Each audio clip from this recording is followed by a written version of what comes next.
Description box இருக்கு. அது நான் வந்து இந்த உண்டியில் சேர்த்து வச்சு தான் வாங்கினேன். அதுக்கே காசு கம்மியாக தான் இருந்துச்சு. இதில் வந்து நான் 1400 சேர்த்து வச்சுருந்தேன். ஆனால் இவ்வளோ பொருள் வாங்கினதுக்கு வெறும் 1300 தான் வந்துச்சு. நீங்களும் உங்கள் தாத்தா பாட்டி கொடுக்குற அம்மா அப்பா கொடுக்குற காசெல்லாம் இந்த மாதிரி உண்டியில் போட்டு சேவிங்ஸ் பண்ணி வைக்கீங்க.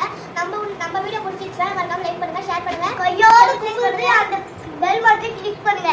மறக்காம இந்த வீடியோ உங்கள் ஃப்ரெண்டுக்கு அனுப்புங்க. பாய் ஃப்ரெண்ட். அது மறக்காம பெல் பட்டனை கிளிக் பண்ணுங்க. நல்லா சப்போர்ட்டும் பண்ணுங்க.